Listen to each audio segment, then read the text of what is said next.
جب ماں باپ زندہ ہوتے ہیں اور قریب ہوتے ہیں کچھ لوگوں کو قدر نہیں ہوتی،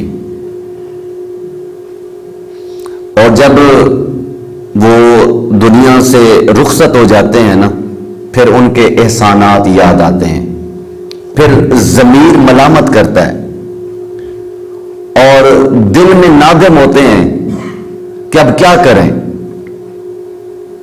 حالانکہ زندگی میں نہ خدمت کی، نہ علاج کروایا، اور نہ عید پر ملنے آئے، نہ جنازہ پڑھا، اب پریشان ہیں۔ حالانکہ یہ تو پہلے سوچنا چاہیے تھا۔ کچھ ایسی بھی اولاد موجود ہے اس وقت تک اپنا سر بستر کے تکیے پر نہیں رکھتے جب تک پہلے اپنے ماں باپ کی خیریت دریافت نہیں کرتے۔ پردیس میں ہوتے ہیں، پہلے پوچھتے ہیں، ماں جی سے پوچھا، ابا جی سے پوچھا، اپنا حال سنایا، پھر سوتے ہیں۔ لیکن کچھ ایسے بھی ہیں کہ 12 سال تک اپنے والدین سے بات نہیں کی۔ اب ماں باپ دنیا سے رخصت ہو گئے، اب پیار یاد آتا ہے، اب ملنے کا شوق چڑھ جاتا ہے۔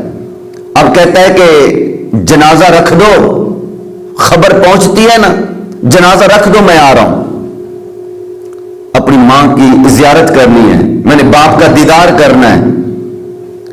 وہ تو تیرا غم لے کے دنیا سے چلے گئے، اب وہ چلے گئے، 10 سال تک نہ خرچہ دیا، نہ ملنے آئے، نہ خیریت دریافت کی۔ اب ختم کے لیے پورا ڈالا فروٹوں کا بھرا آ رہا ہے،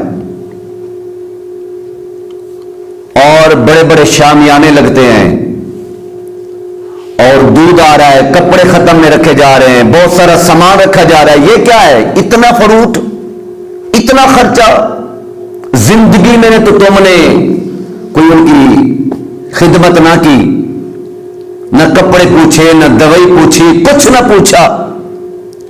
اب جب دنیا سے رخصت ہو گئے، اب فروٹ بھی آ رہے ہیں۔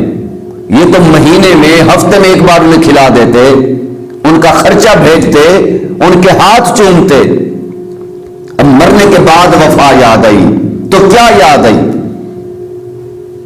اگر اللہ تعالیٰ نے آپ کو یہ توفیق دی ہے، آپ خوش بخت ہیں، اللہ تعالیٰ نعمت سے نوازا ہے، آپ کی ماں بھی زندہ ہے، آپ کا باپ بھی زندہ ہے، آج ان کے پاؤں دبائیں، ان کی خدمت کریں، ان سے دعائیں لیں، دنیا بھی آباد ہو جائے گی، آخرت بھی خوبصورت بن جائے گی۔